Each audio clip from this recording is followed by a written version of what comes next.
And ji next topic है हमारा perks taxable in specified case only. ठीक है, उसके बाद आ जाना है कि कुछ स्पेसिफाइड एम्प्लॉयज़ होती हैं, तो उस केस में हमारे पर्क्स जो है वो टैक्सेबल होंगे। Specified employee means an employee set to be specified. अगर ये फॉलोइंग केस पॉसिबल होते हैं तो that person is called the specified employ.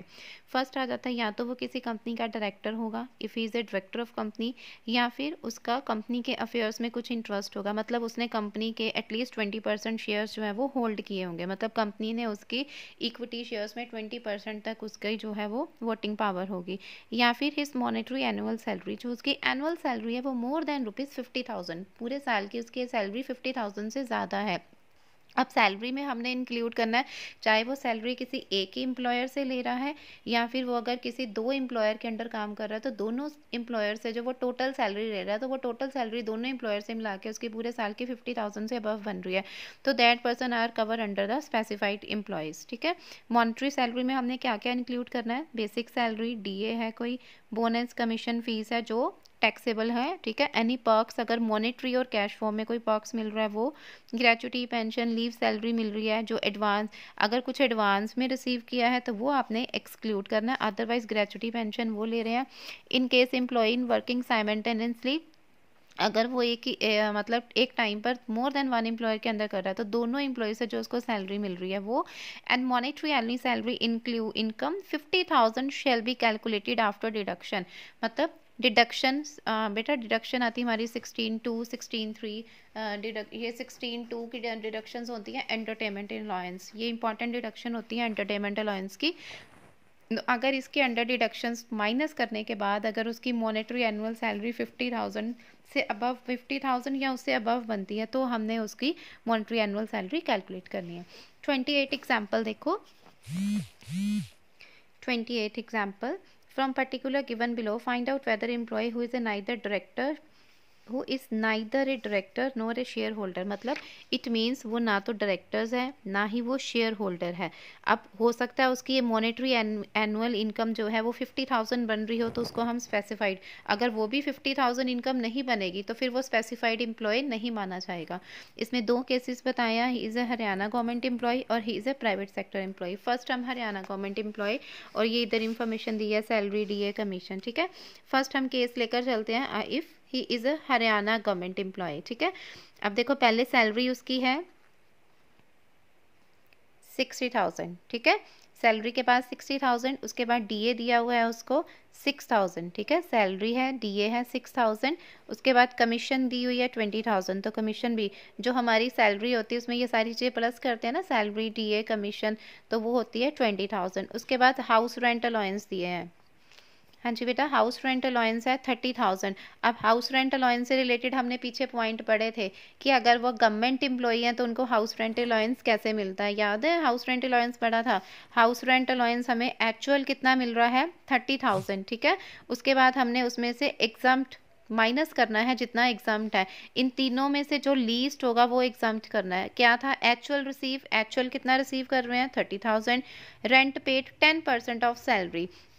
अब सैलरी उनकी कितनी बन रही है 60,000 प्लस 20,000, 80,000 प्लस 6,000, 86,000। ठीक है, 86,000 का 10% 8600, उसको हमने एक्चुअल रेंट कितना पे किया है देखो 36,000, तो 36,000 में से 10% ऑफ सैलरी माइनस किया तो आया 27,400, या फिर 40% ऑफ सैलरी 86,000 का 40%, विच एवर इज लेस, इन तीनों में से लेस आ रहा है ये 27,400, तो उसको हमने एचआरए में से माइनस कर दिया तो वो आ गई एग्जाम्शन 22,600। ये जो हमारी एचआरए की एग्जाम्शंस हैं, पीछे मैंने आपको एक एचआरए के पॉइंट करवाए थे उसमें हमने की थी, ये देखो एचआरए के पॉइंट आपने यहाँ पर एचआरए किया था।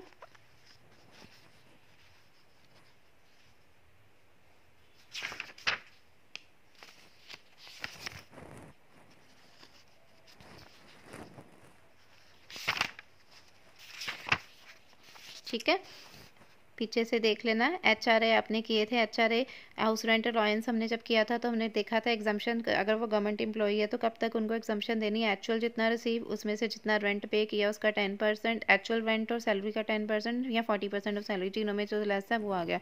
और एंटरटेनमेंट अलाउंस दिए हुए हैं 12,000, एंटरटेनमेंट अलाउंस आ गए 12,000 के, तो ग्रोस सैलरी आ गई 1,06,000। अभी हमने पढ़ा था कि 16 सब सेक्शन 2 के अंडर हमने उनको क्या देने हैं, जो है वो डिडक्शन करनी है। अब वो आती है एंटरटेनमेंट अलाउंस से रिलेटेड, ठीक है। अब डिडक्शन अंडर 16 हमने देनी है। 16(1) के अंदर आती है स्टैंडर्ड डिडक्शन। स्टैंडर्ड डिडक्शंस हैं हमारी ये 50,000, ठीक है। 50,000 तक हमने लेनी है। स्टैंडर्ड डिडक्शन जो है वो हमारी आनी है 50,000। ये अभी मैं रूल आपको एंटरटेनमेंट अलाउंस का बता देती हूँ। स्टैंडर्ड डिडक्शंस आनी है 50,000 की। एंटरटेनमेंट अलाउंस कितनी आनी है बेटा, इसमें ये रूल होता है, स्टैट्यूटरी लिमिट उन्होंने फिक्स की हुई है 5,000 और 1/5 ऑफ द सैलरी, सैलरी थी 86,000 ना, तो 1/5 ऑफ द सैलरी या फिर एक्चुअल जितना एंटरटेनमेंट अलाउंस रिसीव कर रहे हैं, एक्चुअल कर रहे हैं 12,000, तीनों में से जो लीस्ट होगा तो वो हमने लेना 5,000। तो 50 में से 50 प्लस 5,000 कितना आ गया 55,000।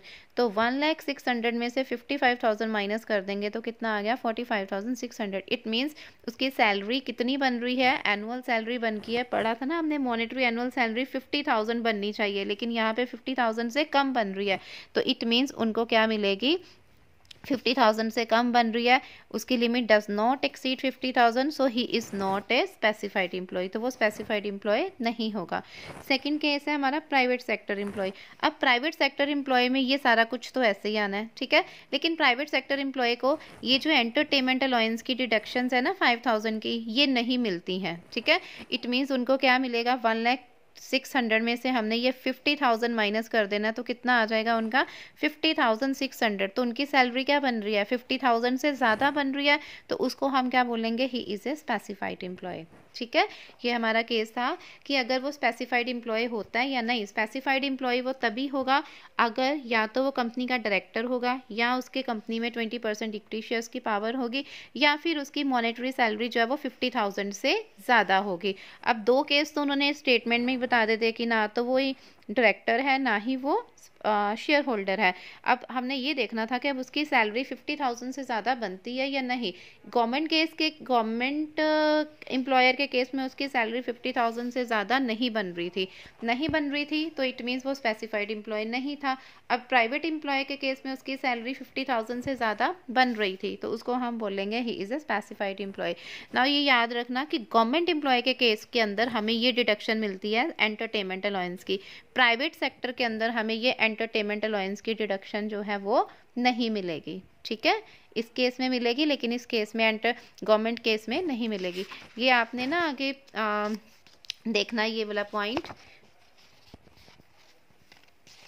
आपको गिवन होगा, पेज नंबर देखो 2.77 पे देखना, एंटरटेनमेंट अलाउंस दिया है टू गवर्नमेंट एम्प्लॉय, वही जो अभी हमने किया है, उनको डिडक्शंस मिलती है। स्टैट्यूटरी लिमिट है 5,000 या 1/5 ऑफ द बेसिक सैलरी या फिर एक्चुअल अमाउंट, तीनों में से जो लीस्ट होगा, तीनों में से जो उनका आ जाएगा उसको लीस्ट जो होगा ना उसको हमने कंसिडर करना है।